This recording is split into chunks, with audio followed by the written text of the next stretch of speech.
So I've been getting this question a lot. How do you get your kids to eat healthy, especially when they're older, they're teenagers, they're pushing back?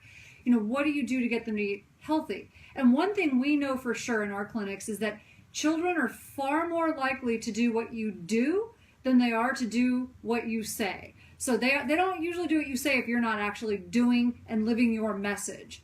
So that's the first thing. But there's a few little things that we know about this. Now, when you're talking about getting your kids healthy, or actually anybody that you're trying to influence, but children are really the primary focus for most of us, right? Especially teenage children. It got me thinking about something, because this is directly connected to things like peer pressure. And it's not just about their health program. This can actually go into very deep things. Drugs and alcohol, making really bad decisions. It's really about what are your decisions, how what are the things you're doing and your lifestyle choices. What is your behavior actually teaching your kids about peer pressure? And I know that might sound kind of crazy when we're talking about your health, but let's take a look for a second. So when I talk to people and they tell me that they take the months of November and December off, and I ask them why do you take the months of November and December off? In fact, did you know that December 25th is the #1 day of the year for admissions into the hospital for heart attacks? Crazy, right? It's because people take the months of November and December off of their health programs. Their stress is up, they're traveling, change in weather, all of these things, and then they suddenly decide, I'm going to drink more, sleep less, and have more stress. And so now heart attacks are up. So when you make decisions like, I'm going to take the months of November and December off, I have to ask why. Why is this a smart idea if you know people get sick?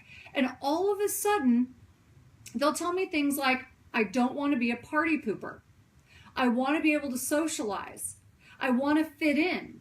I don't want to be the weird one who shows up with, salad while everyone else is eating a ton of stuff. Isn't that exactly what we tell our kids not to do? If your friends jumped off a cliff, would you follow them? And yet that's exactly what we do. We walk right off the cliff with all the other people who are being really unhealthy during the months of November and December.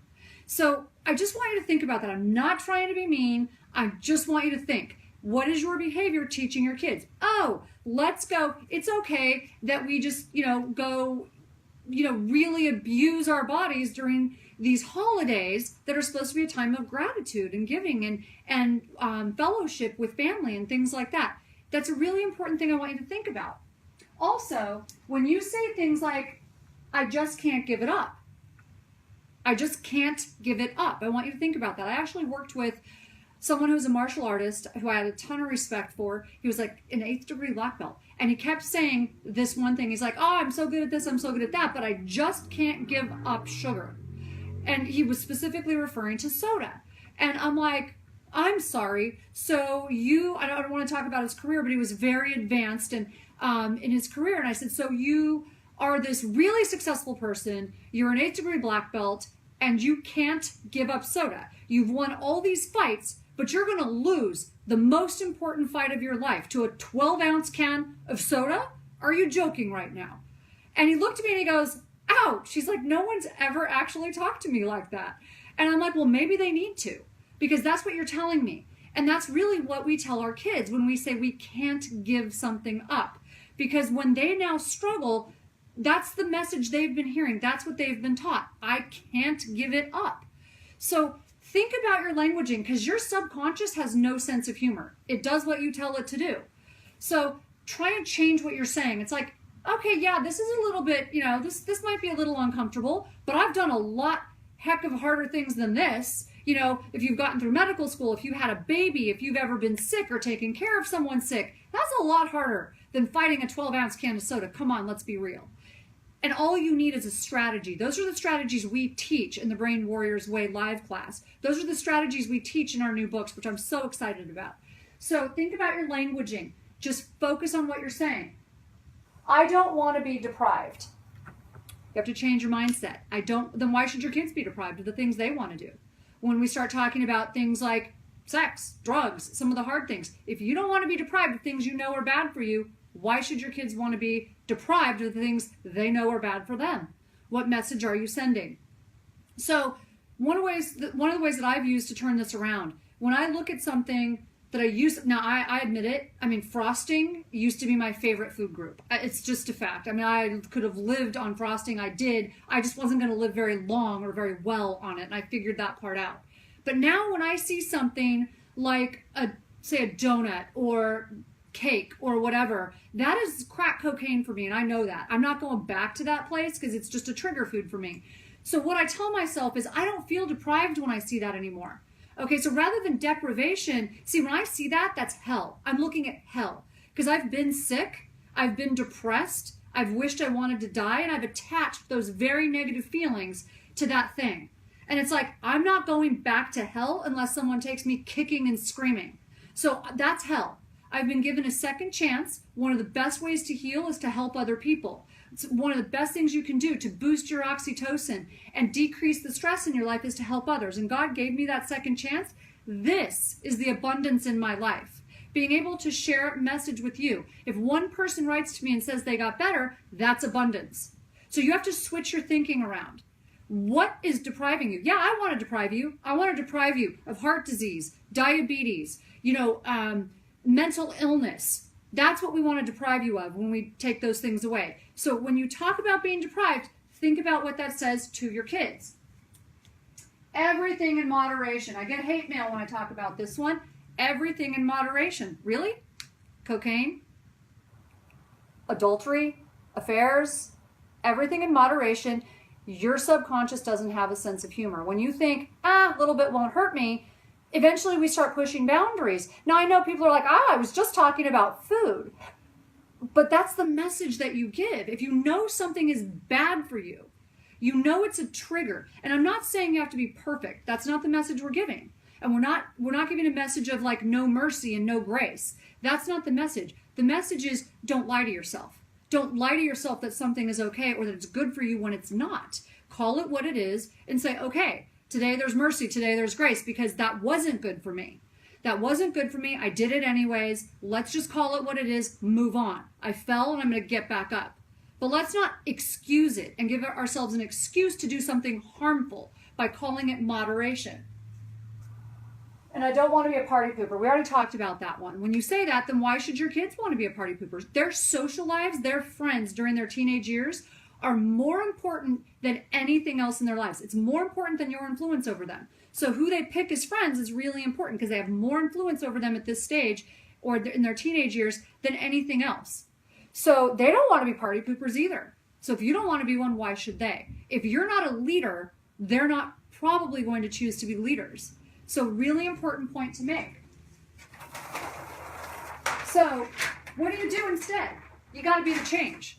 So when my daughter recently, she always told me this, I love this. She wanted to get healthy recently. She hit puberty. She was struggling. Her face started breaking out. She was struggling with her moods. She got super anxious. And she was not feeling very good about herself. She was bloated and she was lying to herself. She's like, I'm fat. She wasn't fat. Her BMI was actually normal. But because she was bloated and she had all these negative thoughts about herself, and she came home and she was like, I know what I'm going to do. I'm going to tell myself I'm a fat pig every day so that I won't eat. And I'm like, oh, that scared me because that's negative thinking. And I taught her about negative thinking and how it shuts down the frontal lobes in your brain and it shuts down the activity in your brain and you'll actually make worse decisions. And when we taught her about how caring about yourself, loving yourself, and talking positively to yourself actually activates your brain, we showed her the scans, the science, and that you make better decisions when you do that. She got it. She understood. She's like, well, she's like, this is what she said. Then you have to help me and you have to make it easy or I won't do it. She said, and you have to make it so that I could do it with my friends. Because if I can't do this and be social, she goes, I don't want to be the weird kid who stands out and eats salad while all my friends are eating pizza. She said, and I don't want to, she goes, I'm never going to be like you. I'm never going to be extreme like you. That's what she said. But let me tell you what happened. It was hilarious. So she's been pushing back for the last few years. What have I had to do? I've had to be patient. When she sort of wiggles, with her little snacks when she's at a party or something, I could get mad because guess what? I could look at it like, oh, that's my reputation, right? I mean, here it's me, it's my husband, and it's like she's doing this. And it's like I could go, oh, I could be more concerned with what people think of me, or I could be thinking about what message I'm going to send to her. So the message I chose to send to her was, okay, so this is you pushing back, which is normal. I'm going to be patient. And I'm so happy that I'm not tempted by that stuff anymore. And I hope that eventually you're not either. And I continued to be patient and be that change, because eventually I hoped it would come around, and it did.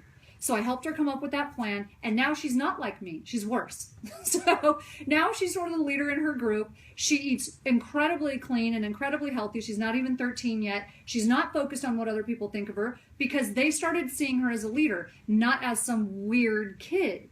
Because they're like, wow, how are you so disciplined when everyone's eating all this garbage around you? And that suddenly flipped the switch for her, and she's like, oh, I'm not the weird kid. I'm actually like sort of cool that I'm this disciplined, right? So that was really important. So you have to be the change for that to happen. Focus on what you want and what you can have, not what you can't have. That goes back to that deprivation mindset. So I've got a whole section in my new book, The Brain Warriors by Cookbook, on how to do healthy parties and healthy holidays with the recipes attached to make it beautiful and fun, so people don't feel deprived, because it's what they can have. Change what you love. That's what I just talked about. We already talked about that with the donuts and the frosting, right?